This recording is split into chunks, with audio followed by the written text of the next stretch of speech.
빨간색으로 되어 있는 게 이제 한국의 자료입니다.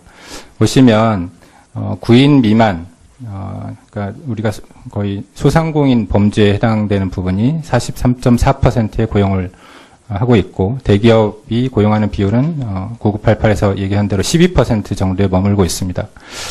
근데 우리가 중소기업청이 1996년에 만들어지고요. 벌써 21년이 됐습니다. 21년이 돼서 올해 중소기업부로 승격이 되었는데, 저는 20여 년 동안 이 구조가 왜 안 바뀌고 있는지 저는 그게 조금 의문입니다. 저는 중소기업 정책 관련돼서 많은 해야 될 일들이 있지만 이 구조를 바꾸는 게 어떻게 보면 가장 중요한 부분이 아닌가 이런 생각을 하고 있습니다. 이 표 잘 안 보이시는데 다음 페이지.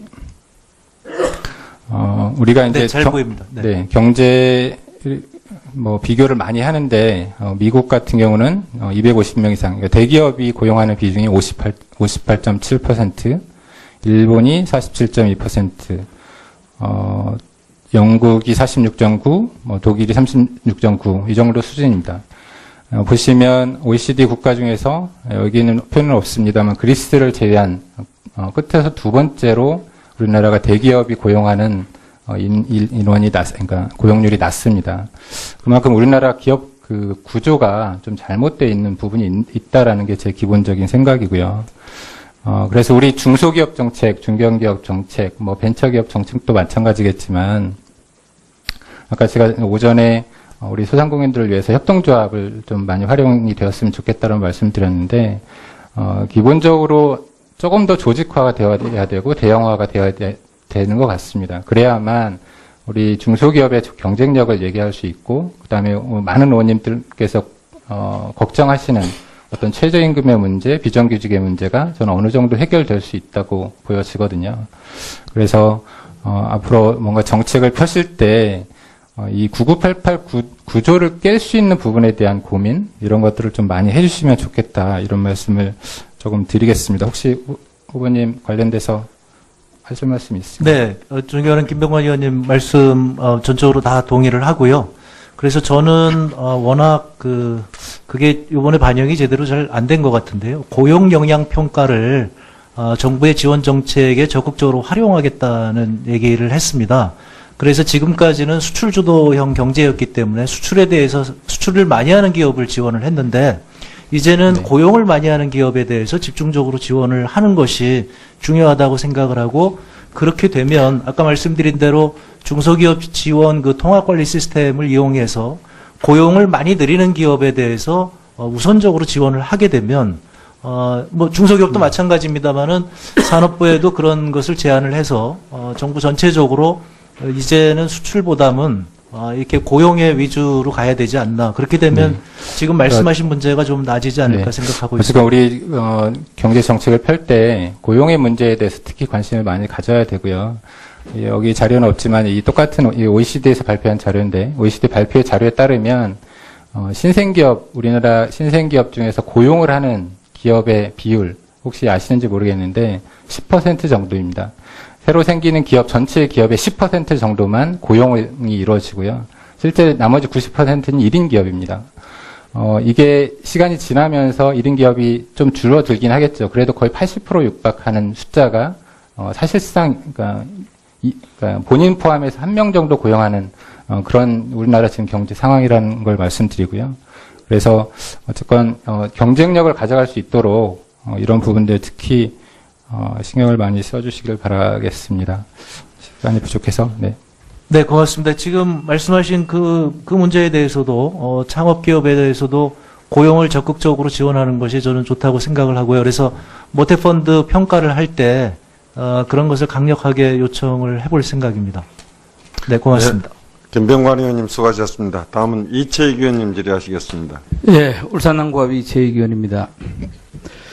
예, 존경하는 우리 곽대원 의원께서 조금 전에 질의했던 그 후보자, 그것이 알고 싶다. 대구 시민편, 대구가 23년째 GRDP 꼴찌다. 그래서 이제 집권 여당을 지지해왔기 때문에 대구 경제가 이렇게 됐다.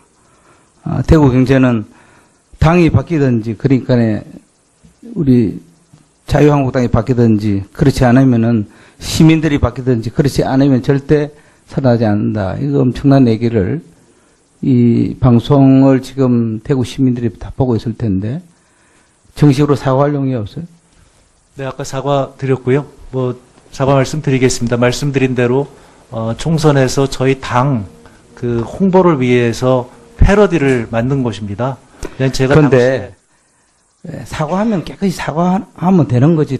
자꾸 이 사족을 붙이지 마세요. 네, 사과드리겠습니다. 네? 두 번째는 저는 사실 지난번 우리 백운규 장관 인사청문 때도 저 걱정을 했습니다만은 이제 문재인 정부가 이제 성공을 해야 될 텐데 산업부 장관, 중소벤처기업부 장관, 저는 최소한으로 두 분 이 경제부처 장관들은 좀 친기업적 사고를 가졌으면 좋겠다. 편향적 사고, 또 이념적 사고에 함몰돼 있어서는 안 될 것이다. 정말 이제 그 장관직에 그만두고 정치할 때는 몰라도 장관에 있을 때는 포용하고 좀 친기업적 정책을 펴고 또 생각도 그렇게 했으면 좋겠다 이렇게 생각하는데 동의하십니까? 네, 의원님 조금만 설명할 시간을 주시면 좋겠는데요. 제가 이제 원래 아까도 말씀드렸다시피 40년 전에 우리 대기업들은 다 혁신기업이었고 벤처기업이었습니다. 그런데 지금은 그런 혁신과 벤처의 그런 능력보다는 이제 경제력을 남용해서 이렇게 성장하는 것이 문제라는 얘기를 계속 드린 거고요. 대기업이라고 할지라도 혁신하는 대기업들은 지원을 해야 된다는 게 제 생각입니다. 그래서 이번에 벤처의 경우에도 대기업이 M&A를 여태 안 하고 있는데 우리 대기업들이 벤처기업을 M&A 하는 것에 대해서 적극적으로 지원해야 된다. 또 조금 아까 존경하는 김병관 의원님 말씀하신 대로 대기업이 고용을 늘리는 것에 대해서도 적극적으로 지원을 해야 된다. 이런 얘기입니다. 그런 부분에 대해서 다 공감하죠. 그런데 이제 제가 얘기하고 있기로는 홍종학 후보자, 또 김상조 공정거래위원장, 백운규 장관 등 여러분들하고 이렇게 대화를 해보면 너무 편향적이에요. 예? 산업부 장관도 매우 편향적이고, 그래서 이 홍종학 후보도 사실 오늘 인사청문회를 하면서 과연 이분이 또 장관이 됐을 때 편향적 사고로 지금 왜 제가 이런 얘기를 하냐면 재벌은 암세포다. 박정희 경제정책 나치즘과 비슷하다. 이런 사고를 가지면은 이 곤란한가요? 박정희 대통령과 나치하고 그렇게 같은 생각을 갖고 있습니까? 의원님 조금 설명이 필요한데요. 아니, 그러니까 내가 설명 들을 시간 없고요. 저희 국가 경제 이론적으로 보면 이게 이제 우리가 저희 개발 국가라고 얘기를 하고요. 제가 말해요. 나치는 국가사회주의라고 얘기를 합니다. 그래서 제가 재벌을 옹호하는 게 아니라 네. 재벌의 여러 가지 역기능은 바로 잡아야죠. 그렇지만 재벌의 또 공과가 있잖아요. 공도 있고 과가 있는데 공은 우리가 더 가고 또 과는 우리가 수정해야 되는 거 아닙니까? 근데 일률적으로 재벌은 암세보다 이렇게 완전 좋은 글씨를 딱 찍어버리면은 홍종학 후보자에 대해서 많은 지금 이제 기업하는 사람들은 걱정한다 이 말이에요. 알겠습니까? 네, 유념하겠습니다. 네? 의원님 말씀에 전적으로 동의를 하고요. 네. 지금 아까 말씀드렸다시피 우리 재벌이 혁신해서 더 커져야 되는데 그렇지 않고 다른 기업들을 쥐어짜서 하는 경우에는 암세포와 같다는 당시에 논쟁이 있었습니다. 우리 한국경제연구원에서 덩치만 큰 것은 그게 진화론에 의해서 이게 정당화되는 거니까 재벌 규제하면 안 된다 하는 반론 차원에서 그렇지 않은 이 진화론에서의 나쁜 것도 있다. 그래서 재벌의 혁신 능력에 대해서 지원하자는 취지였다는 점을 해량해 주셨으면 좋겠습니다.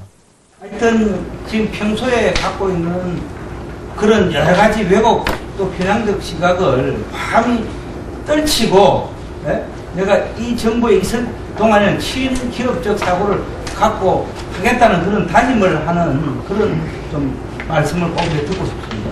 네, 존경하는 이채익 의원님 말씀 정말 소중한 말씀으로 저 생각하고 있습니다. 특히 제가 그동안 정치인이 아니라 이제 정당의 국회의원이 아니라 제가 장관이 된다면 하신 대로 꼭 그렇게 하도록 하겠습니다. 지금 중소기업을 위해서 대기업에 협조를 요청해야 될 사항이 굉장히 많습니다. 그런 사항에 대해서 요청을 하기 위해서라도 제가 절대 그렇게 편향적인 사고를 갖지 않았는데 지금 말씀하신 거 유념해서 더더욱 조심하도록 하겠습니다. 고맙습니다. 네. 네, 이채기 의원님 수고하셨습니다. 네, 김도구 의원님 말씀하십시오. 지금 열람을 했는데요. 열람하게 해준 자료가 너무 부실합니다. 일단 제일 중요한, 제가 아까도 이야기했지만 금전소비대차계약은 민법상 이게 무효입니다. 그런데 극구 빌려줬다고 하니 그러면 이자 지급된 거라도 증명이 되면 그나마 무효이지만 빌려줬다는 게 조금은 증명이 될 수 있겠죠. 그렇지만 보여준 자료에 하면 이자 지급 흔적이 전혀 없고요. 이게 참 저는 모르겠습니다. 이 우리 국민들께서 어떻게 이해하실지 모르지만 이 2016년도에 후보자 배우자께서 그 딸에게 2억 2천을 다 이렇게 빌려줬다고 계좌에는 나와 있어요. 그런데 5월 2일까지 두 번에 걸쳐서 2억 2천을 빌려줬는데 그 빌려줄 당시에 배우자 예금이 7억 6천이에요. 그런데 빌려주고 난 직후인 2016년 5월 29일 날 예금이 9억 9천이 됩니다. 이게 지금 한 며칠 사이에 2, 3억이 지금 배우자 계좌에 또 이게 예금이 이렇게 넣는 거예요. 며칠 사이에. 도대체 이해를 할 수 없고, 그래서 이게 지금 그러니까 빌려줬다고 하는 이 돈 출처도 문제가 되는 것 같아요. 그래서 다시 한번 요구하는데, 이 배우자의 예금 계좌를 안 주면은 이건 엄청난 지금 의혹을 살 수밖에 없어요. 아무리 지금 재산이 많다지만 직업이 내가 없는 걸로 알고 있는데 부인께서 직업이 있다 손 치더라도 5월 2일 날까지 해가지고 2억 2천을 주고 지금 계좌에 남아있던 돈이 7억 얼마 며칠 만에 9억 9천이 되는 거예요. 구체적으로 요청하시는 자료를 명시해서 말씀해 주십시오. 배우자가 배우자 예금 거래를 안 보면 이 의혹은 너무 풀려지는 거예요. 그래서 배우자의 계좌를 밝혀주시는 게 후보자 입장에서는 좋을 것 같아요. 이걸 해명해 주셔야 돼요.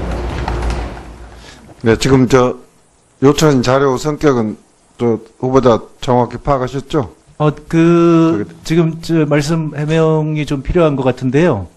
지금 말씀하신 그 부분이요. 그러니까 5월 2일 날 배우자가 액수가 있다는 것이 어디 있는지 제가 잘 모르겠고요. 지금 갖고 계신 거는 그러면 제가 국회의원 그만두면서 그때 신고한 액수가 지금 있습니다.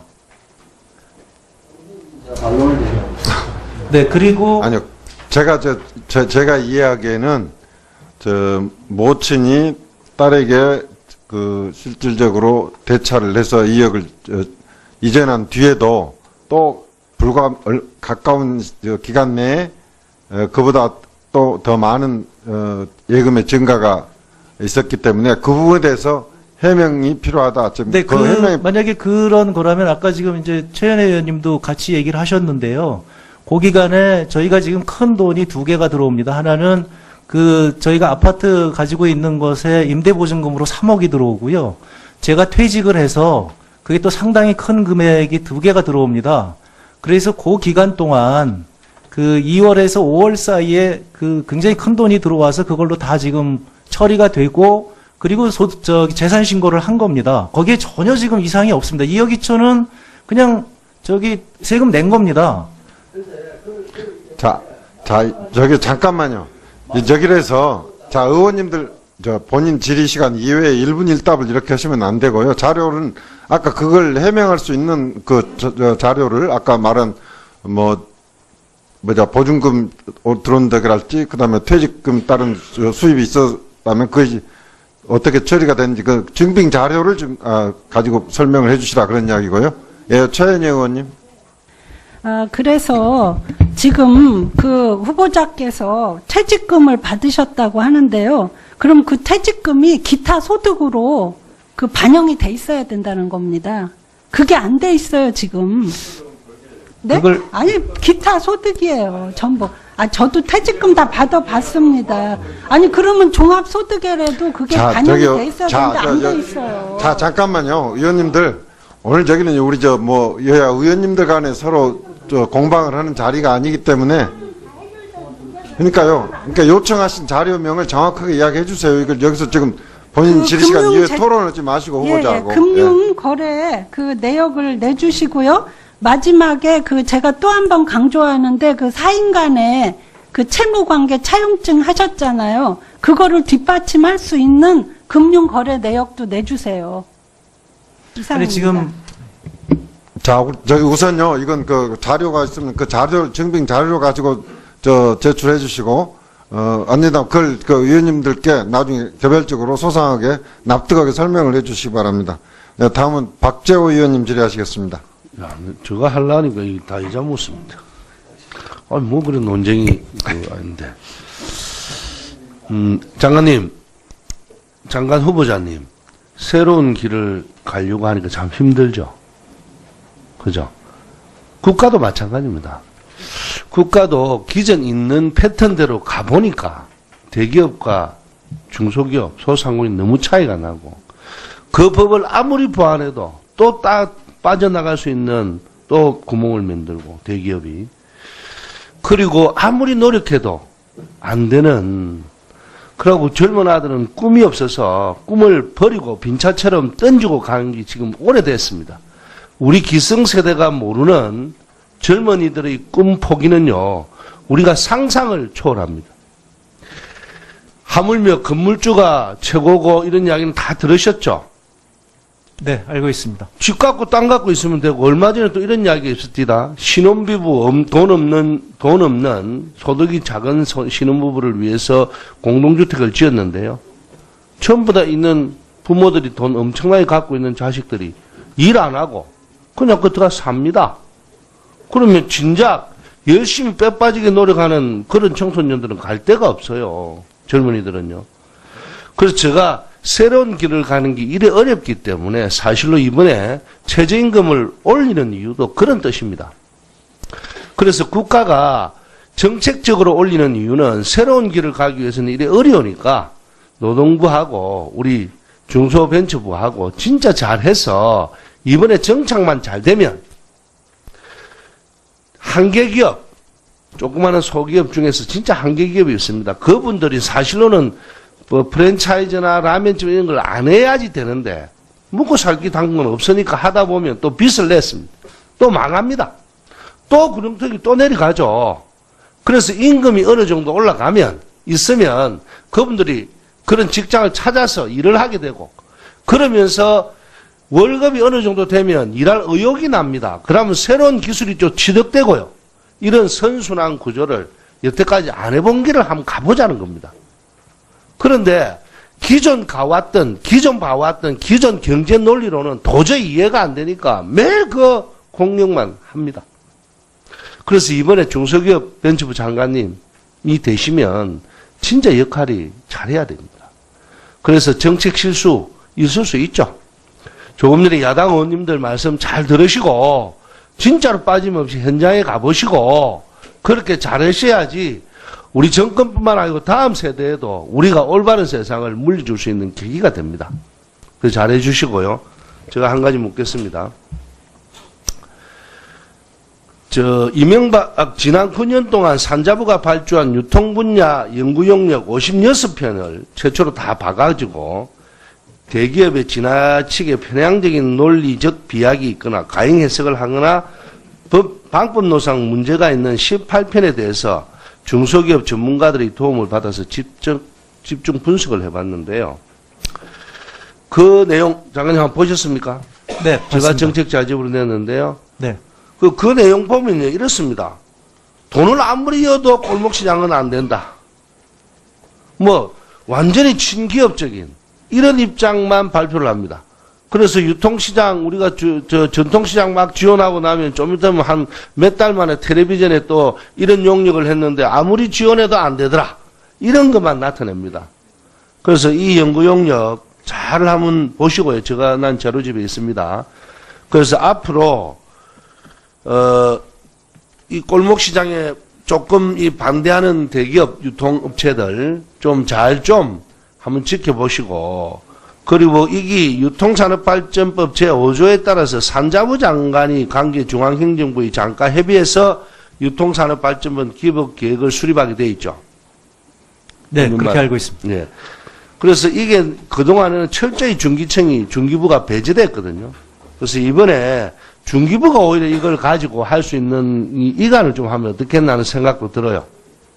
그래서 장관 후보자님, 어쨌든 이번에 되시면 그 문제에 대해서 집중적으로 한번 연구해 보시고, 그리고 제가 조금 전에 이야기했던 새로운 길을 가기에는 너무나 힘듭니다. 그렇지만 우리 젊은 세대들, 우리 다음 세대들을 위해서 장관 후보자님이 장관 되시면 더 노력하시고, 다 어쨌든 그 우리 중소기업 벤처부가 여태까지 해왔던 것보다 새롭게 한번 일취월장할 수 있도록 그래 좀 만들어 주시고, 다른 부처와 어쨌든 다 관계 장관 회의할 때도 단 이번 현장 경험을 빠짐없이 정책이 되도록 해주시겠습니까? 네, 그렇게 하겠습니다. 좋은 의견 감사드리고요. 제가 만나 보니까 그동안 우리 이 유통 문제에 있어서 피해를 받는 상인들의 목소리를 정부가 대변하지 못했다는 그런 얘기를 많이 들었습니다. 제가 이 청문회를 통과하게 된다면 제가 꼭 대변을 해서 지금 말씀하신 그런 불균형이 바로 잡히도록 하겠습니다. 네, 박재호 의원님 수고하셨습니다. 다음은 조배석 의원님 질의하시겠습니다. 네, 후보자님. 네. 최근에 정부에서 최저임금을 인상을 했는데요.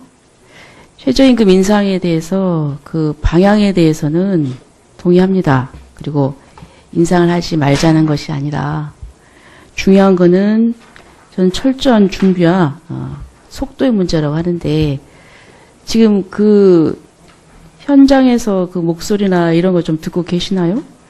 네, 얘기를 많이 듣고 있습니다. 근데 어떻게 이 정부에서 취지는 좋지만 좀 너무 조급했다거나 이런 생각 안 드세요? 최저임금위원회에서 결정을 한 것이기 때문에 정부로서도 지금 후속 대책을 마련하기 아주 힘든 것 같습니다. 그러니까 이게 저는 그렇죠. 우리가 다 새로운 길을 가야죠. 가는데 지금 이게 모든 게 순기능이 있고 역기능이 있거든요. 그래서 이게 제대로 정착될 때까지 현실적으로 영세 자영업자들이 망한다는 겁니다. 그리고 또 그러면 다시 또 일자리가 또 줄잖아요. 거기에 대한 폐해를 저희가 걱정하는 겁니다. 그러니까 저는 지금 이 정책에 대해서 이제 만약에 되신다고 하면은 이 부분을 어떻게든지 부작용이 없도록 저는 굉장히 세심하게 살펴서 좀 준비를 하셔야 된다고 봅니다. 예. 두 번째는 지금 공무원 증원을 하겠다고 하는데 일자리를 늘리기 위해서. 근데 어떻게 후보님 생각은 어떠세요? 이 지속 가능한 일자리 창출 위해서는 공공부문 일자리 늘리는 것하고 창업을 유도하는 거하고 어떤 것이 중요하다고 생각하십니까? 네, 아까 이제 이런 얘기가 나왔었는데요.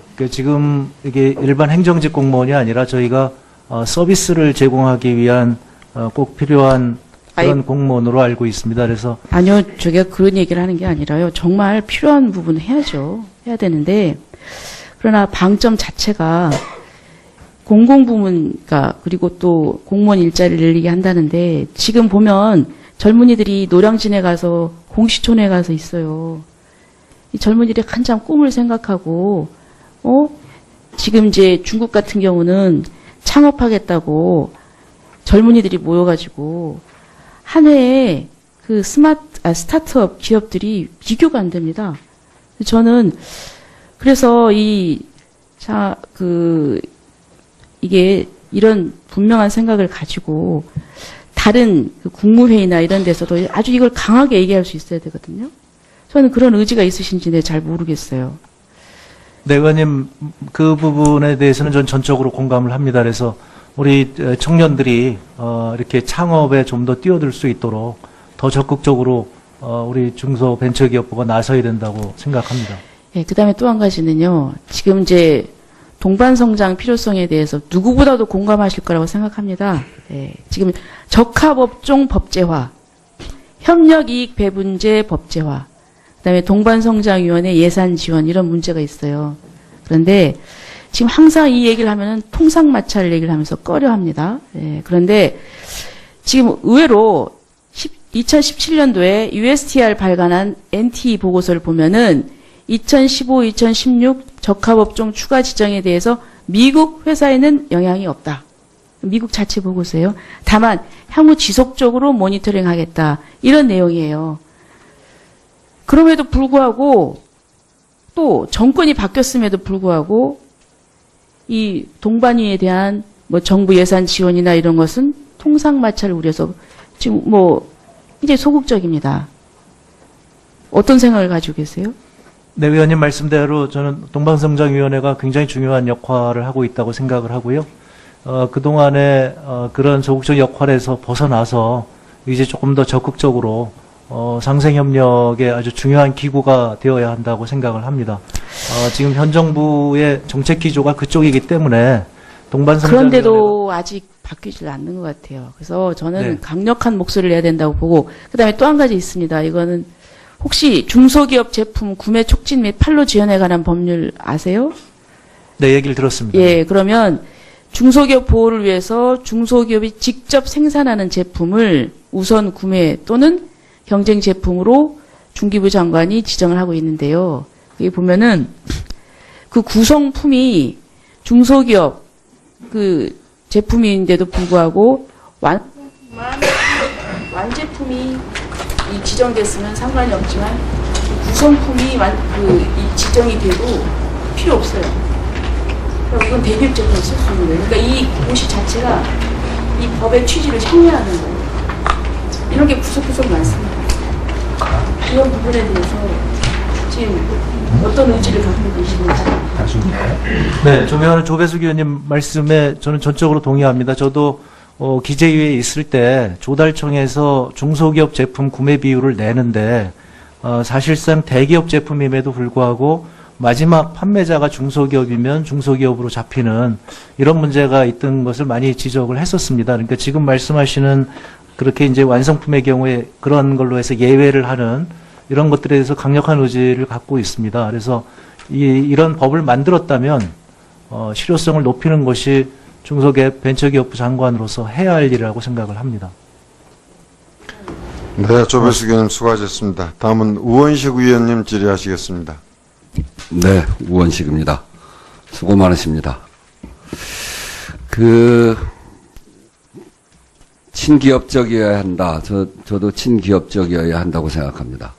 중소기업 벤처부의 장관은 친기업적은 재벌 친기업보다는 전체적으로 보면 기업을 잘 살려나가야 되겠습니다만 이 재벌로부터 중소기업이나 상인들이 고통을 받고 있다면 친중소기업적, 친자영업적 이런 관점에서 확실히 서야 된다 이렇게 생각합니다. 아까도 인사 말씀에 을지로위원회 이런 활동을 이야기하셨는데 거기서 보면 갑과 을의 관계에 있어서 을들이 고통받고 있는 부분들이 아주 심각한데 그 중에 중소기업들이 고통을 호소하는 것 중에 하나가 기술 탈취 문제가 아주 심각하더라고요. 청년들이 창업을 해야 되는데 창업을 하면 좋은 기술을 만들면 그 대기업이 쓰는 척 하다가 그냥 가져가 버리는 이런 사례들이 너무 많아서요. 이런 문제들을 어떻게 해결해 나갈 것인가. 그런 것들이 큰 과제 중에 하나죠. 이를테면 현대차와 BJC 기술 탈취 분쟁의 경우에 분쟁조정위원회가 조정 결정을 냈음에도 불구하고 현대 측이 여기에 불복하고 소송으로 가거든요. 소송으로 가면 중소기업은 견뎌낼 방법이 없습니다. 시간도 많이 걸리고. 이런 부분에 대해서 장관이 되시면 기술 탈취에 대해서 어떤 생각을 갖고 계신지 한번 말씀해 주시죠. 이 문제는 문재인 정부의 굉장히 그 최우선 정책 중에 하나로 저는 알고 있습니다. 그래서 이 기술 탈취 문제를 해결하지 못하면 우리가 혁신 창업 국가로 가기가 어렵다. 이미 아까 말씀드렸다시피 기술 탈취가 손쉽게 이루어지기 때문에 대기업이 기술을 개발하거나 그런 기업들을 M&A 하기보다는 이런 방법을 쓰기 때문에 우리 생태계 자체를 무너뜨린다고 하는 인식을 저희가 갖고 있습니다. 지금 말씀하신 그런 문제 때문에 저희는 지금 이 소송에 대비해서는 이제 중소벤처기업부가 대행하는 것까지 고민을 해봐야 되지 않는가 이렇게 생각을 하고 있습니다. 그래서 저희 전문 인력을 이쪽에 보강을 해서 하고 또 한편으로는 아까 말씀드렸습니다마는 기술 임치라든가 지금 우리 기술과 관련된 테크노파크나 아니면 창조경제센터 여기서 기술과 관련된 그런 정보를 이렇게 축적을 해서 우리 중소기업이 소송을 할 때 도움을 주는 이런 강력한 정책들이 필요하지 않은가. 이 문제는 하여튼 저희 그 문재인 정부의 최우선 과제고 중소벤처기업부의 최우선 과제이기 때문에 제가 반드시 철저하게 하도록 하겠습니다. 네, 이거 꼭 해야 됩니다. 이거 안 하면 창업해봐야 소용이 없고요. 그리고 이런 창업을 하려고 하는 의지 또 기술을 갖고 있는 청년들이 이쪽으로 갈 이유가 전혀 없어져 버리죠. 기술 개발해봐야 뺏겨버리면. 그래서 이거는 만연해 있는 기술 탈취에 대해서 확고한 대책을 세워야 된다 이렇게 말씀드리고요. 또 하나는 자영업이 600만 자영업자라고 하는데 굉장히 정말 심각한 상태에 빠져 있습니다. 그중에 3분의 2가 100만 원 이하의 소득을 가져가는 등 정말 무너지고 있는 이 자영업을 살려가야 되는데 거기에도 보면 대형 마트 또 최근에 들어서는 복합 쇼핑몰이 정말 심각한 상황입니다. 사진 없나요? 이 복합 쇼핑몰과 관련해서 이런 이 복합 쇼핑몰에 대한 규제 이런 것들이 굉장히 지금 필요한 상황인데 저것만 보더라도 저게 이제 수도권의 복합 쇼핑몰에 저렇게 생겨 있는 거거든요. 저게 자영업이 어떻게 살아나겠어요? 이것에 대한 장관 후보자의 생각이나 구상이 있는지 한번 말씀해 주시죠. 네, 저는 이게 법적 안정성이 굉장히 중요하다고 생각을 합니다. 그래서, 복합 쇼핑몰이 이제 우리 소상공인들과 상생하기 위해서 피해를 주지 않는 외곽 지역에 들어가는 복합 쇼핑몰이 있는데 자꾸 이 규제가 잘못되다 보니까 도심 지역에 피해를 주는 지역에 지금 자꾸 허가가 나거든요. 그러다 보니까 오히려 상생하기 위해서 교외에 나간 복합 쇼핑들은 이제 손해를 보게 되고 그러다 보니까 이게 아까 지금 그림에서 보여주신 것처럼 전체 상인들에게 피해를 보는 아니 시간이 지나면 피해가 더 커지는 이런 구조인 것 같습니다. 그래서 복합 쇼핑몰도 대형마트에 준하는 규제를 해야 한다고 저는 생각을 하고 있고 이미 서면 질의 답변에서 그런 방면으로 정책을 추진하겠다고 소신을 밝힌 바 있습니다. 이런 문제를 바로잡지 않고서 우리의 자영업 문제를 해결한다는 것은 불가능한 일일 겁니다. 그래서 여기에 지금 말씀하신 대로 그런 소신을 가지고 해 나가야 된다 이렇게 말씀드리고요. 그리고 또 하나 자영업 중에 큰 덩어리가 대리점, 가맹점 이런 거 아니겠습니까? 후보자께서도 잘 아시는 남양유업 사태를 비롯해서 이렇게 요즘 파리바게트를 중심으로 해서 가맹점주 협의회도 만들고 후보께서도 아주 애를 써서 가맹사업 공정화에 관한 법 또 대리점 공정화에 관한 법을 만들긴 했습니다만 아직도 이런 불공정 문제가 해결되고 있지 못합니다. 이런 문제에 있어서 향후에 이런 것들을 정상적으로 만들어서 대리점이나 가맹점들이 제대로 상행위를 할 수 있도록 이런 불공정을 해소하기 위해서 어떤 일들을 해야 되는지에 대해서 생각이 있으면 말씀해 주시죠. 네, 존경하는 우원식 의원님께서 이제 같이 활동을 하면서 이런 부분에 많은 개선이 있었다고 생각을 합니다. 그런데 아직도 좀 부족해서 지금 가맹점주나 대리점주가 이제 본부와 대항할 수 있는 그런 이제 제도는 만들어졌는데요. 가장 문제가 되는 것은 우리 정부가 적극적인 중재 역할을 해야 된다고 생각을 합니다. 아직도 이제 협상에서 협상력이 좀 떨어지기 때문에 제가 말씀드린 대로 중소벤처기업부가 이들의 대변인이 되어서 적극적으로 이들을 위한 그런 정책을 추진해야 된다고 생각을 합니다. 네, 하여튼 이런 지금 저 말씀드렸던 문제가 중소벤처기업부의 새로운 성장 동력을 만드는 벤처를 성장시키는 부분과 아주 다 긴밀하게 연결되어 있거든요. 그래서 특히나 중소기업에 있어서는 기술 탈취를 막아내는 것, 그리고 자영업에 있어서는 골목 상권이나 재래시장을 지킬 수 있도록 복합 쇼핑몰, 대형 마트에 대한 규제를 강화하는 일, 그리고 대리점 가맹점들의 권리를 강화시키는 일들인데, 여기에서 그동안 해오셨던 대로 확실한 신념을 가지고 하셔야 된다 하는 말씀을 다시 드립니다. 네, 그렇게 하겠습니다. 네, 우원식 의원님 수고하셨습니다. 다음은 박정 의원님 질의하시겠습니다. 파주을 출신 박정 의원입니다. 대부분 기술 탈취에 대한 말씀들을 이해를 잘 하시고 잘 답변하셨는데, 후보자님, 제가 지난번에도 한번 말씀드렸는데, 우리 지금 산자부, 그 다음에 중기부, 그리고 특허청이 같이 저희 산하 기관들이죠. 지금 임치제도도 좋고 다 좋은데, 일단은 중소기업은 그 기술 탈취에 대해서 그 소송을 왔을 때 자금력이라든지 이런 게 부족하니 1차에 그것이 판단, 도용에 대한 판단들은 특허청의 전문 기술들이 한번 해주는 게 좋겠다 이런 말씀을 드렸거든요. 그래서 같이 좀 상의를 하시면서 해결해 나가시면 좋겠습니다. 오늘 존경하는 유동수 의원님께서 우리 컨트롤 타워에 대한 얘기도 하고, 부쩍 칸막이에 대한 말씀도 하셨습니다. 그리고 인력들 빨리 충원하는 문제, 이런 문제들을 빨리 시급히 해야 될 것 같은데요. 그래서, 다시 한번 부탁을 드리고요.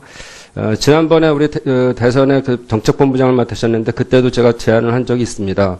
우리 중소기업에 대한 인력난이, 미스매치 문제로 일어나는 거라고 인식을 하고 있고, 그 미스매치 문제를 해결하기 위해서는 근로자에 대한 봉급, 중소 기업에 다니는 근로자의 봉급을 높여줘야 되는데, 그걸 높여주는 방법에 2+1 방법이 있었죠. 그래서 2명을 고용하면 1명을 정부가 임금을 보존하는 방법에 대한 말씀을 드렸는데, 물론 좋은 방법일 수는 있으나 그것이 기업주가 자금을 받음으로 인해서 기업주의 혜택이 가는 방법이다. 그래서 그건 결국은 노동자한테 직접 혜택이 돌아가지 않는다 이런 말씀을 좀 드렸고요. 그래서 그걸 해결할 수 있는 방법이 우리가 지금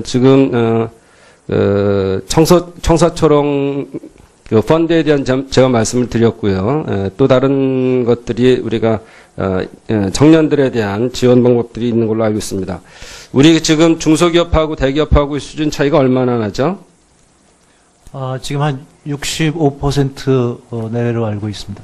네, 63% 정도 되니까 대기업이 513만 원, 중소기업이 323만 원. 그리고 중소기업을 구직을 희망하는 희망 연봉이 2,500 정도 되는데 지금 한 2천만 원 정도라 80% 수준인 걸로 알고 있습니다. 그래서 결국은 이게 제일 중요한 게 지금 청년들이 중소기업에 취직해서 평균 재직 기간이 6.3년 정도 된다고 통계가 나와 있거든요. 그래서 7년까지 해주는 게 일단은 기본적으로 중요하고, 그래서 거기에 펀드가 지금 마련되어 있는데, 내일 채용 공제도 있고, 또 하나는 청년 내일 채용 공제도 있죠. 그렇죠? 그래서 이거를 그런데 문제는 내일 채용 공제는 핵심 인력에 대한 장기 재직을 위해서 하기 때문에 청년들에 대해서 혜택이 이렇게 많지 않다 이런 얘기가 있고요. 그래서 우리가 청년 내일 채용 공제와 또 내일 채용 공제를 잘 연계하고 또 청사초롱 펀드를 잘 연결하면 7년까지 가능하거든요. 그래서 그게 결국은 1억 7년을 장기 재직을 하고 또 그 재직 기간에 결혼을 하고 또 자녀를 낳게 되면 결국은 전체적인 장려금이 만기 공제금 7천만 원 이상과 그다음에 1,500만 원씩 해서 한 1억 정도면은 1억 정도 혜택을 줄 수 있거든요. 그 정도 되면은 충분히 88%까지 아까 63%밖에 안 됐지만 대기업의 88%까지의 임금을 채워줄 수가 있습니다. 요거에 대한 것들은 아마 제가 그전에도 논의를 했었으니까 저희 방에 또 자료가 있고요. 그래서 이것들은 앞으로 장관이 되시면 충분한 저희 방과의 소통이 좀 이루어졌으면 좋겠습니다. 네, 그리고 네, 잠깐만요. 네. 이따 말씀을 좀. 그리고 아까 우리 대기업하고 중소기업에 대한 상생에 대한 문제를 했는데 그동안 상생이 대기업이 너무 커짐에 따라서 중소기업 또는 소상공인들이 피해를 많이 봤습니다. 근데 이거 이제는 좀 생각을 바꿔서 대중소기업의 협력을 통한 이제 상생이 필요한데, 우리도 중국처럼 중국 알리바바처럼의 큰 플랫폼, 물건을 팔 수 있는 플랫폼이 만들어지고 이것이 세계적 플랫폼이 돼서 대기업이 만들 수 있습니다. 충분히 자본 투자해서 여기에 중소기업들 제품들을 계속 올리고 팔아서 세계적으로 파는 게 가능하거든요. 이런 것들 산자부랑 좀 같이 논의를 해주시고요. 한 가지 더 말씀드리면 우리가 관광 이제 사드 보복이 풀렸다고 보고 관광이 이제 중국 관광이 다시 시작될 겁니다. 그 중국 관광객들이 들어오면은 지금은 현재는 800만이지만 2021년에는 우리나라는 1000만이 들어올 거고. 중국 입장에서 보면은 현재는 1억 2천만 명이 여행을 다니지만 2021년에는 2억 명이 나갈 거라고 예상하고 있습니다. 1분 더 주시면 이따 안 하겠습니다. 1분만 더 주시면.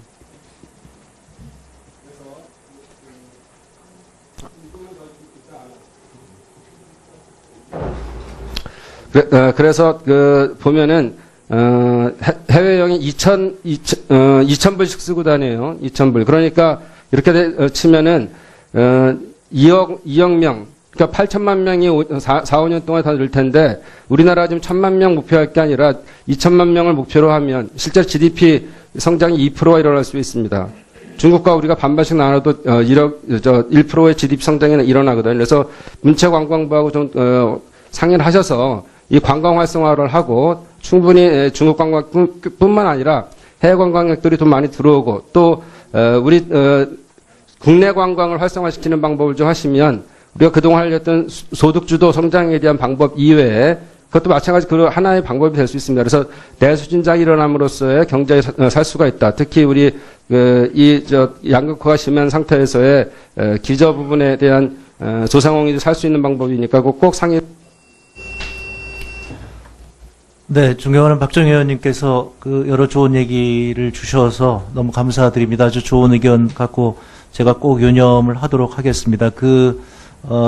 원래 2+1이 이 대중소기업 임금 격차를 줄이기 위해서 임금을 올리는 기업 혹은 근로시간을 줄이는 기업, 이걸 대상으로 하는 것이 좋겠다고 하는 취지였는데, 지금 실행상은 이제, 저희 소관이 아니라서 저희가 잘 모르겠지만 그런 쪽으로 될 거라고 생각을 하고 있습니다. 청사초롱펀드는, 저는 뭐 깊게 보진 않았습니다만 아주 좋은 아이디어 같아서 제가 꼭 관심 있게 살펴보도록 하겠습니다. 저는 아까 말씀드린 대로 여기에다가 우리 중소기업 근로자들에게 임대주택을 공급을 한다고 한다면 값싼 임대주택을 공급하면 훨씬 더 인센티브가 되지 않을까 생각을 합니다. 중소기업에 장기 근무를 하는 것이 우리 혁신을 위해서 꼭 필요한 일이라고 저는 생각을 하고 있습니다. 그 다음에 저도 지금 의원님께서 말씀을 해주셨는데 제가 보고를 받으면서 굉장히 놀랐던 것 중에 하나가 우리나라의 그 해외를 대상으로 하는 온라인 플랫폼이 하나 제대로 없다는 것에 굉장히 놀랐습니다. 그래서 이 마케팅과 수출 지원 쪽에 온라인 플랫폼을 현재 지금 다른 나라 거 이용하고 있는데 그것도 활성화하겠지만 지금 말씀하신 거를 유념을 하도록 하겠습니다. 관광 부분은 뭐 너무 소중한 말씀이라 제가 꼭 그렇게 하도록 하겠습니다. 네, 고맙습니다. 네, 박정희 의원님 수고하셨습니다. 다음은 김종훈 의원님 질의하시겠습니다.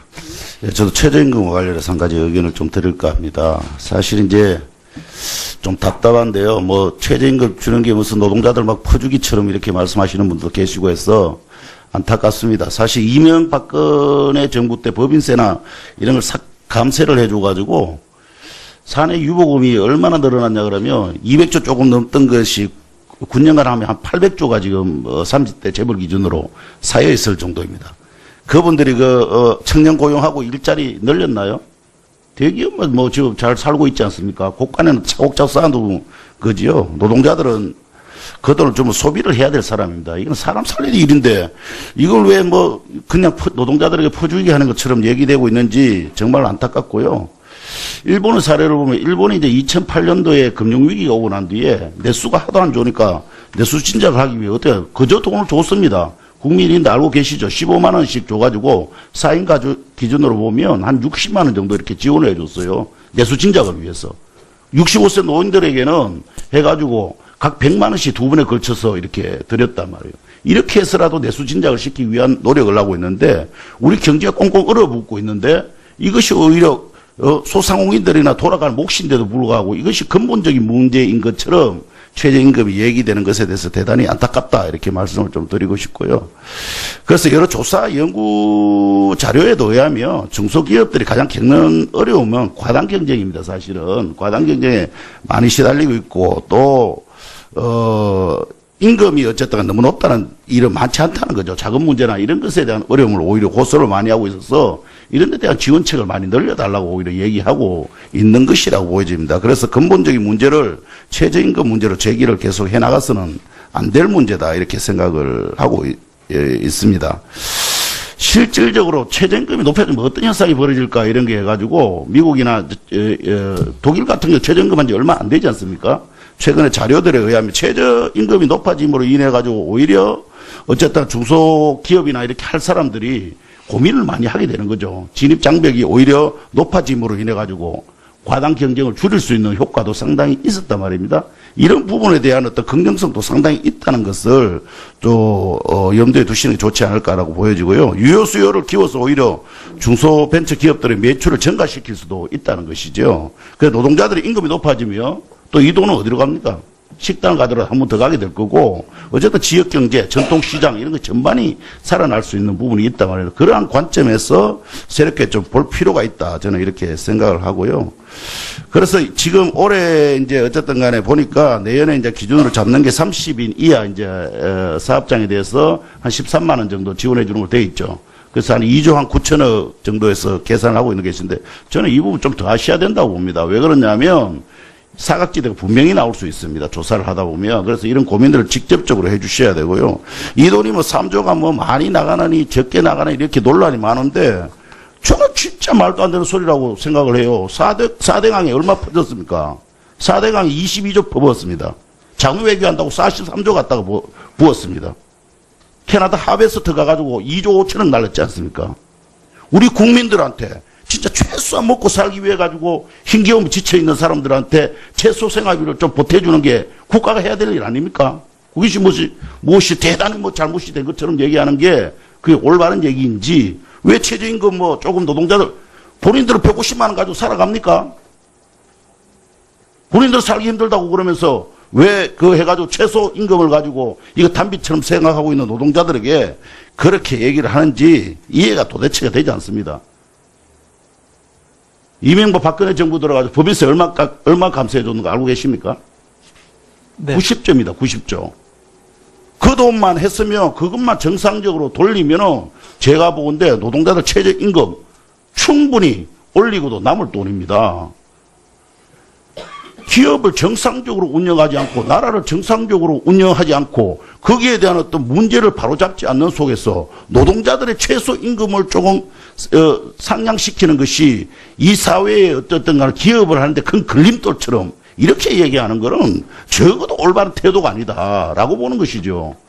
하위 20%는 지금 배고라 죽는 세상이 되어 있습니다. 한번 둘러보십시오. 얼마나 힘든지 그 사람들이.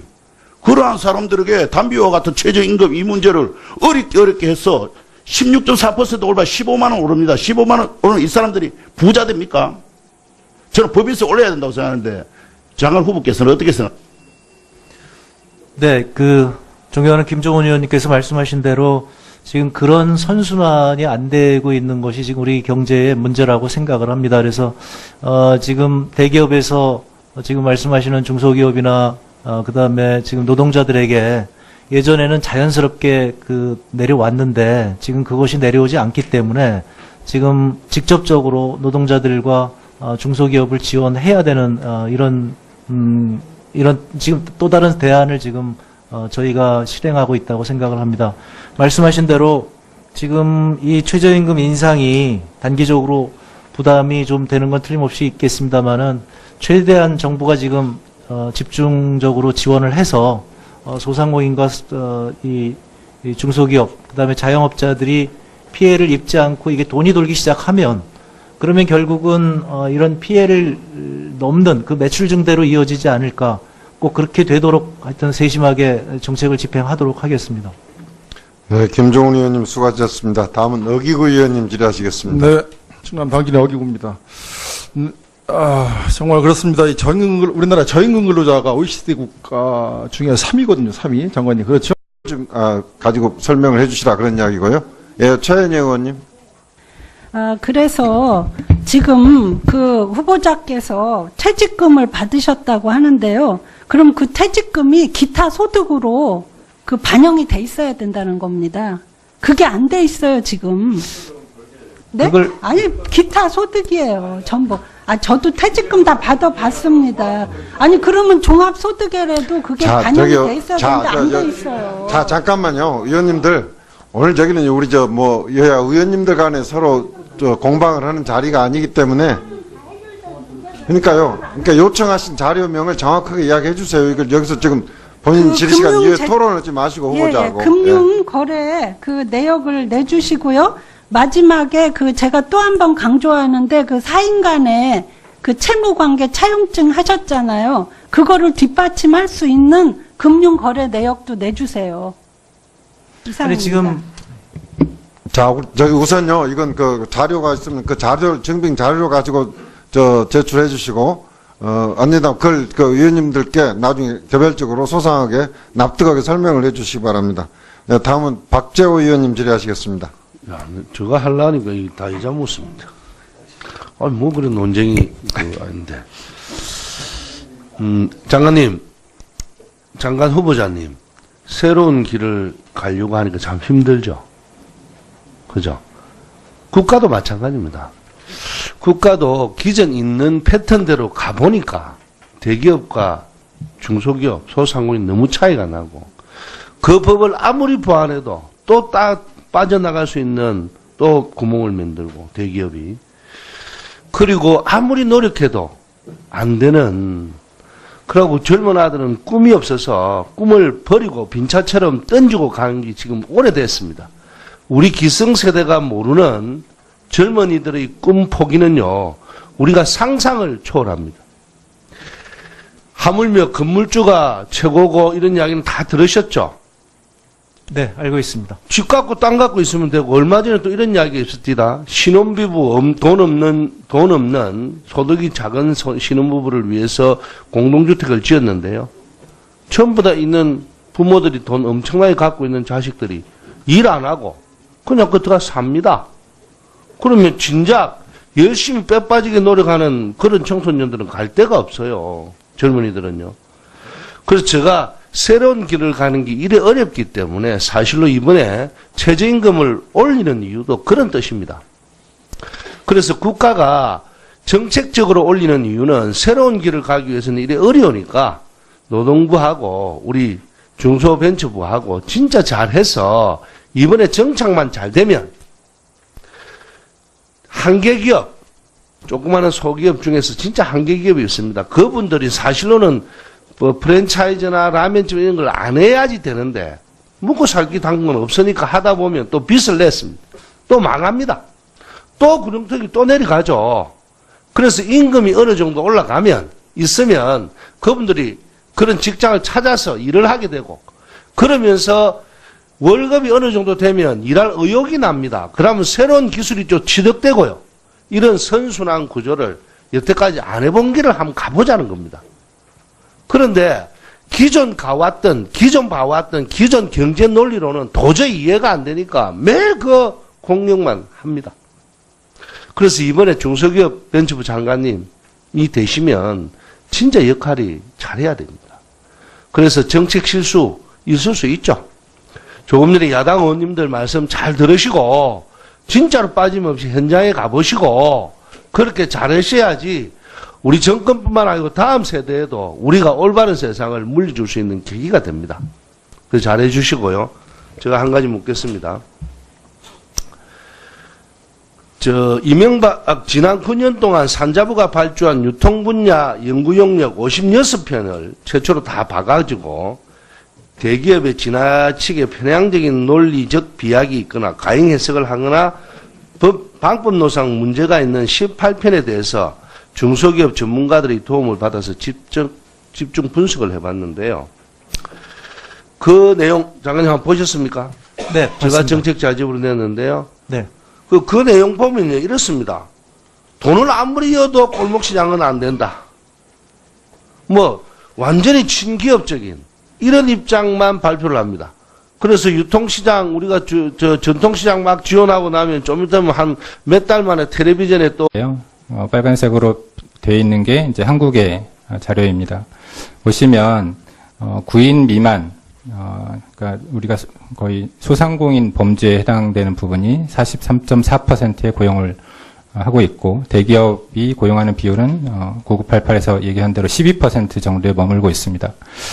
근데 우리가 중소기업청이 1996년에 만들어지고요. 벌써 21년이 됐습니다. 21년이 돼서 올해 중소기업부로 승격이 되었는데 저는 20여 년 동안 이 구조가 왜 안 바뀌고 있는지 저는 그게 조금 의문입니다. 저는 중소기업 정책 관련돼서 많은 해야 될 일들이 있지만 이 구조를 바꾸는 게 어떻게 보면 가장 중요한 부분이 아닌가 이런 생각을 하고 있습니다. 이 표 잘 안 보이시는데 다음 페이지. 우리가 이제 네, 잘 보입니다. 네. 네, 경제 비교를 많이 하는데 미국 같은 경우는 250명 이상 그러니까 대기업이 고용하는 비중이 58.7%, 일본이 47.2%, 영국이 46.9, 독일이 36.9 이 정도 수준입니다. 보시면 OECD 국가 중에서 여기는 표현은 없습니다만 그리스를 제외한 끝에서 두 번째로 우리나라가 대기업이 고용하는 인원이 그러니까 고용률이 낮습니다. 그만큼 우리나라 기업 그 구조가 좀 잘못되어 있는 부분이 있다라는 게 제 기본적인 생각이고요. 그래서 우리 중소기업 정책, 중견기업 정책, 벤처기업 정책도 마찬가지겠지만 아까 제가 오전에 우리 소상공인들을 위해서 협동조합을 좀 많이 활용이 되었으면 좋겠다는 말씀드렸는데 기본적으로 조금 더 조직화가 되어야 되고 대형화가 되어야 되는 것 같습니다. 그래야만 우리 중소기업의 경쟁력을 얘기할 수 있고 그다음에 많은 의원님들께서 걱정하시는 어떤 최저임금의 문제, 비정규직의 문제가 저는 어느 정도 해결될 수 있다고 보여지거든요. 그래서 앞으로 뭔가 정책을 펴실 때 이 9988 구조를 깰 수 있는 부분에 대한 고민 이런 것들을 좀 많이 해주시면 좋겠다 이런 말씀을 조금 드리겠습니다. 혹시 후보님 관련돼서 하실 말씀 있으세요? 네, 존경하는 김병관 의원님 말씀 전적으로 다 동의를 하고요. 그래서 저는 워낙 그게 이번에 반영이 제대로 잘 안 된 것 같은데요. 고용 영향 평가를 정부의 지원 정책에 적극적으로 활용하겠다는 얘기를 했습니다. 그래서 지금까지는 수출 주도형 경제였기 때문에 수출에 대해서 수출을 많이 하는 기업을 지원을 했는데 이제는 네. 고용을 많이 하는 기업에 대해서 집중적으로 지원을 하는 것이 중요하다고 생각을 하고 그렇게 되면 아까 말씀드린 대로 중소기업 지원 그 통합관리 시스템을 이용해서 고용을 많이 늘리는 기업에 대해서 우선적으로 지원을 하게 되면 중소기업도 마찬가지입니다만은 산업부에도 그런 것을 제안을 해서 정부 전체적으로 이제는 수출보다는 이렇게 고용의 위주로 가야 되지 않나. 그렇게 되면 지금 말씀하신 문제가 좀 나아지지 않을까 생각하고 있습니다. 그러니까 우리 경제 정책을 펼 때 고용의 문제에 대해서 특히 관심을 많이 가져야 되고요. 여기 자료는 없지만 이 똑같은 OECD에서 발표한 자료인데 OECD 발표의 자료에 따르면 우리나라 신생기업 중에서 고용을 하는 기업의 비율 혹시 아시는지 모르겠는데 10% 정도입니다. 새로 생기는 기업 전체 기업의 10% 정도만 고용이 이루어지고요. 실제 나머지 90%는 1인 기업입니다. 이게 시간이 지나면서 1인 기업이 좀 줄어들긴 하겠죠. 그래도 거의 80% 육박하는 숫자가 사실상 그러니까 본인 포함해서 1명 정도 고용하는 그런 우리나라 지금 경제 상황이라는 걸 말씀드리고요. 그래서 어쨌건 경쟁력을 가져갈 수 있도록 이런 부분들 특히 신경을 많이 써주시길 바라겠습니다. 시간이 부족해서, 네. 네, 고맙습니다. 지금 말씀하신 그 문제에 대해서도, 창업기업에 대해서도 고용을 적극적으로 지원하는 것이 저는 좋다고 생각을 하고요. 그래서 모태펀드 평가를 할 때, 그런 것을 강력하게 요청을 해볼 생각입니다. 네, 고맙습니다. 네, 김병관 의원님 수고하셨습니다. 다음은 이채익 의원님 질의하시겠습니다. 예, 울산남구갑 이채익 의원입니다. 예, 존경하는 우리 곽대원 의원께서 조금 전에 질의했던 그 후보자 그것이 알고 싶다. 대구 시민편, 대구가 23년째 GRDP 꼴찌다. 그래서 이제 집권 여당을 지지해왔기 때문에 대구 경제가 이렇게 됐다. 대구 경제는 당이 바뀌든지, 그러니까 우리 자유한국당이 바뀌든지. 말씀 정말 소중한 말씀으로 저 생각하고 있습니다. 특히 제가 그동안 정치인이 아니라 이제 정당의 국회의원이 아니라 제가 장관이 된다면 하신 대로 꼭 그렇게 하도록 하겠습니다. 지금 중소기업을 위해서 대기업의 협조를 요청해야 될 사항이 굉장히 많습니다. 그런 사항에 대해서 요청을 하기 위해서라도 제가 절대 그렇게 편향적인 사고를 갖지 않았는데 지금 말씀하신 거 유념해서 더더욱 조심하도록 하겠습니다. 고맙습니다. 네. 네, 이채기 의원님 수고하셨습니다. 네, 김도구 의원님 말씀하십시오. 지금 열람을 했는데요. 열람하게 해준 자료가 너무 부실합니다. 일단 제일 중요한, 제가 아까도 이야기했지만 금전소비대차계약은 민법상 이게 무효입니다. 그런데 극구 빌려줬다고 하니 그러면 이자 지급된 거라도 증명이 되면 그나마 무효이지만 빌려줬다는 게 조금은 증명이 될 수 있겠죠. 그렇지만 보여준 자료에 하면 이자 지급 흔적이 전혀 없고요. 이게 참 저는 모르겠습니다. 이 우리 국민들께서 어떻게 이해하실지 모르지만 이 2016년도에 후보자 배우자께서 그 딸에게 2억 2천을 다 이렇게 빌려줬다고 계좌에는 나와 있어요. 그런데 5월 2일까지 두 번에 걸쳐서 2억 2천을 빌려줬는데 그 빌려줄 당시에 배우자 예금이 7억 6천이에요. 그런데 빌려주고 난 직후인 2016년 5월 29일 날 예금이 9억 9천이 됩니다. 이게 지금 한 며칠 사이에 2, 3억이 지금 배우자 계좌에 또 이게 예금이 이렇게 넣는 거예요. 며칠 사이에. 도대체 이해를 할 수 없고, 그래서 이게 지금 그러니까 빌려줬다고 하는 이 돈 출처도 문제가 되는 것 같아요. 그래서 다시 한번 요구하는데, 이 배우자의 예금 계좌를 안 주면은 이건 엄청난 지금 의혹을 살 수밖에 없어요. 아무리 지금 재산이 많다지만 직업이 내가 없는 걸로 알고 있는데 부인께서 직업이 있다 손 치더라도 5월 2일 날까지 해가지고 2억 2천을 주고 지금 계좌에 남아있던 돈이 7억 얼마 며칠 만에 9억 9천이 되는 거예요. 구체적으로 요청하시는 자료를 명시해서 말씀해 주십시오. 배우자가 예금 거래를 안 보면 이 의혹은 너무 풀려지는 거예요. 그래서 배우자의 계좌를 밝혀주시는 게 후보자 입장에서는 좋을 것 같아요. 이걸 해명해 주셔야 돼요. 네, 지금 요청한 자료 성격은 후보자 정확히 파악하셨죠? 지금 말씀 해명이 좀 필요한 것 같은데요. 지금 말씀하신 그 부분이요. 그러니까 5월 2일 날 배우자가 액수가 있다는 것이 어디 있는지 제가 잘 모르겠고요.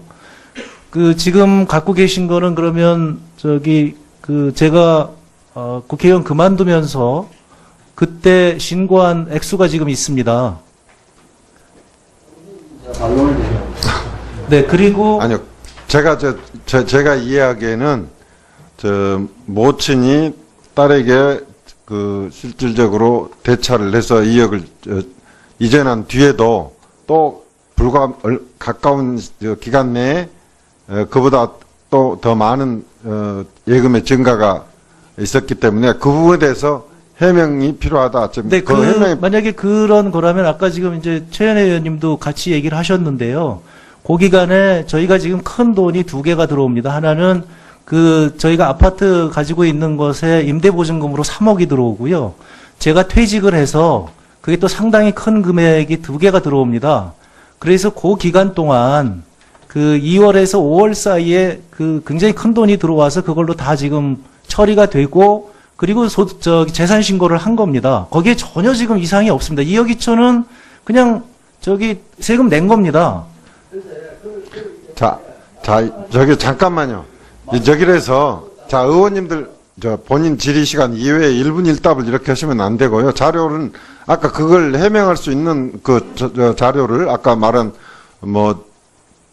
보증금 들어온다랄지 그다음에 퇴직금 다른 수입이 있었다면 그것이 어떻게 처리가 되는지 그 증빙 자료를 이런 용역을 했는데 아무리 지원해도 안 되더라. 이런 것만 나타냅니다. 그래서 이 연구 용역 잘 한번 보시고요. 난 자료집에 있습니다. 그래서 앞으로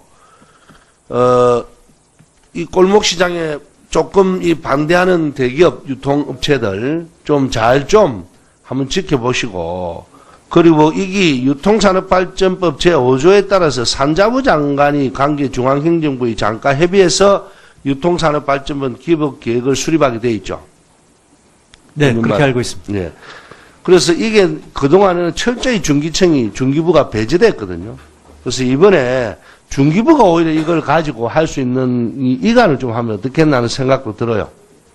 그래서 장관 후보자님, 어쨌든 이번에 되시면 그 문제에 대해서 집중적으로 한번 연구해 보시고, 그리고 제가 조금 전에 이야기했던 새로운 길을 가기에는 너무나 힘듭니다. 그렇지만 우리 젊은 세대들, 우리 다음 세대들을 위해서 장관 후보자님이 장관 되시면 더 노력하시고, 다 어쨌든 우리 중소기업 벤처부가 여태까지 해왔던 것보다 새롭게 한번 일취월장할 수 있도록 그래 좀 만들어 주시고, 다른 부처와 어쨌든 다 관계 장관 회의할 때도 단 이번 현장 경험을 빠짐없이 정책이 되도록 해주시겠습니까? 네, 그렇게 하겠습니다. 좋은 의견 감사드리고요. 제가 만나보니까 그동안, 우리 이 유통 문제에 있어서 피해를 받는 상인들의 목소리를 정부가 대변하지 못했다는 그런 얘기를 많이 들었습니다. 제가, 청문회를 통과하게 된다면, 제가 꼭 대변을 해서, 지금 말씀하신 그런 불균형이 바로 잡히도록 하겠습니다. 네, 박재호 의원님 수고하셨습니다. 다음은 조배석 의원님 질의하시겠습니다. 네, 후보자님. 네. 최근에 정부에서 최저임금을 인상을 했는데요. 최저임금 인상에 대해서 그 방향에 대해서는 동의합니다. 그리고 인상을 하지 말자는 것이 아니라 중요한 거는 저는 철저한 준비와 속도의 문제라고 하는데, 지금 현장에서 목소리나 이런 거 좀 듣고 계시나요? 네, 얘기를 많이 듣고 있습니다. 근데 어떻게 이 정부에서 취지는 좋지만 좀 너무 조급했다거나 이런 생각 안 드세요? 최저임금위원회에서 결정을 한 것이기 때문에 정부로서도 지금 후속 대책을 마련하기 아주 힘든 것 같습니다. 그러니까 이게 저는 그렇죠. 우리가 다 새로운 길을 가야죠. 가는데 지금 이게 모든 게 순기능이 있고 역기능이 있거든요. 그래서 이게 제대로 정착될 때까지 현실적으로 영세 자영업자들이 망한다는 겁니다. 그리고 또 그러면 다시 또 일자리가 또 줄잖아요. 거기에 대한 폐해를 저희가 걱정하는 겁니다. 그러니까 저는 지금 이 정책에 대해서 이제 만약에 되신다고 하면은 이 부분을 어떻게든지 부작용이 없도록 저는 굉장히 세심하게 살펴서 좀 준비를 하셔야 된다고 봅니다. 예. 두 번째는 지금 공무원 증원을 하겠다고 하는데 일자리를 늘리기 위해서. 근데 어떻게 후보님 생각은 어떠세요? 이 지속 가능한 일자리 창출 위해서는 공공부문 일자리 늘리는 것하고 창업을 유도하는 거하고 어떤 것이 중요하다고 생각하십니까? 네, 아까 이런 얘기가 나왔었는데요. 지금 이게 일반 행정직 공무원이 아니라 저희가 서비스를 제공하기 위한 꼭 필요한 그런 공무원으로 알고 있습니다. 그래서 아니요, 제가 그런 얘기를 하는 게 아니라요. 정말 필요한 부분은 해야죠. 해야 되는데 그러나 방점 자체가 공공부문가 그리고 또 공무원 일자리를 늘리게 한다는데 지금 보면 젊은이들이 노량진에 가서 공시촌에 가서 있어요. 이 젊은이들이 한참 꿈을 생각하고 지금 이제 중국 같은 경우는 창업하겠다고 젊은이들이 모여가지고 한 해에 그 스타트업 기업들이 비교가 안 됩니다. 저는 그래서 이게 이런 분명한 생각을 가지고 다른 그 국무회의나 이런 데서도 아주 이걸 강하게 얘기할 수 있어야 되거든요. 저는 그런 의지가 있으신지 잘 모르겠어요. 네, 의원님, 그 부분에 대해서는 전 전적으로 공감을 합니다. 그래서 우리 청년들이 이렇게 창업에 좀 더 뛰어들 수 있도록 더 적극. 그렇지 않으면은 시민들이 바뀌든지 그렇지 않으면 절대 살아나지 않는다. 이거 엄청난 얘기를 이 방송을 지금 대구 시민들이 다 보고 있을 텐데 정식으로 사과할 용이 없어요? 네, 아까 사과 드렸고요. 사과 말씀드리겠습니다. 말씀드린 대로 총선에서 저희 당 그 홍보를 위해서 패러디를 만든 것입니다. 제가 그런데 사과하면 깨끗이 사과하면 되는 거지. 자꾸 이 사족을 붙이지 마세요. 네, 사과드리겠습니다. 네? 두 번째는 저는 사실 지난번 우리 백운규 장관 인사청문 때도 저 걱정을 했습니다만은 이제 문재인 정부가 이제 성공을 해야 될 텐데 산업부 장관, 중소벤처기업부 장관, 저는 최소한으로 두 분 이 경제부처 장관들은 좀 친기업적 사고를 가졌으면 좋겠다. 편향적 사고, 또 이념적 사고에 함몰돼 있어서는 안 될 것이다. 정말 이제 그 장관직에 그만두고 정치할 때는 몰라도 장관에 있을 때는 포용하고 좀 친기업적 정책을 펴고 또 생각도 그렇게 했으면 좋겠다 이렇게 생각하는데 동의하십니까? 네, 의원님 조금만 설명할 시간을 주시면 좋겠는데요. 제가 이제 원래 아까도 말씀드렸다시피 40년 전에 우리 대기업들은 다 혁신기업이었고 벤처기업이었습니다. 그런데 지금은 그런 혁신과 벤처의 그런 능력보다는 이제 경제력을 남용해서 이렇게 성장하는 것이 문제라는 얘기를 계속 드린 거고요. 대기업이라고 할지라도 혁신하는 대기업들은 지원을 해야 된다는 게 제 생각입니다. 그래서 이번에 벤처의 경우에도 대기업이 M&A를 여태 안 하고 있는데 우리 대기업들이 벤처기업을 M&A 하는 것에 대해서 적극적으로 지원해야 된다. 또 조금 아까 존경하는 김병관 의원님 말씀하신 대로 대기업이 고용을 늘리는 것에 대해서도 적극적으로 지원을 해야 된다. 이런 얘기입니다. 그런 부분에 대해서 다 공감하죠. 그런데 이제 제가 얘기하고 있기로는 홍종학 후보자, 또 김상조 공정거래위원장, 백운규 장관 등 여러분들하고 이렇게 대화를 해보면 너무 편향적이에요. 예? 산업부 장관도 매우 편향적이고, 그래서 이 홍종학 후보도 사실 오늘 인사청문회를 하면서 과연 이분이 또 장관이 됐을 때 편향적 사고로 지금 왜 제가 이런 얘기를 하냐면 재벌은 암세포다. 박정희 경제정책 나치즘과 비슷하다. 이런 사고를 가지면은 이 곤란한가요? 박정희 대통령과 나치하고 그렇게 같은 생각을 갖고 있습니까? 의원님 조금 설명이 필요한데요. 아니, 그러니까 내가 설명 들을 시간은 없고요. 저희 국가 경제 이론적으로 보면 이게 이제 우리가 저희 국가라고 얘기를 하고요. 제가 말해요. 나치는 국가사회주의라고 얘기를 합니다. 그래서 제가 재벌을 옹호하는 게 아니라 네.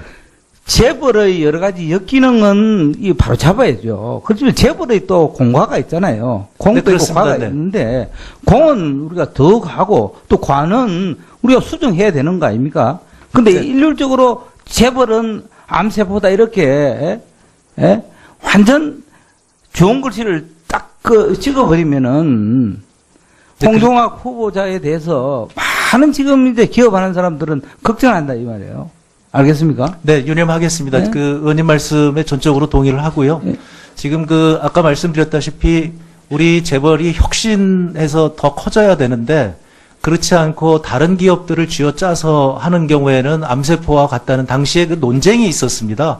우리 한국경제연구원에서 덩치만 큰 것은 그게 진화론에 의해서 이게 정당화되는 거니까 재벌 규제하면 안 된다 하는 반론 차원에서 그렇지 않은 이 진화론에서의 나쁜 것도 있다. 그래서 그 재벌의 혁신 능력에 대해서 지원하자는 취지였다는 점을 해량해 주셨으면 좋겠습니다. 하여튼 지금 평소에 갖고 있는 그런 여러 가지 왜곡 또 편향적 시각을 감히 떨치고 내가 이 정부에 있을 동안에는 친기업적 사고를 갖고 하겠다는 그런 다짐을 하는 그런 좀 말씀을 꼭 듣고 싶습니다. 네, 존경하는 이채익 의원님 말씀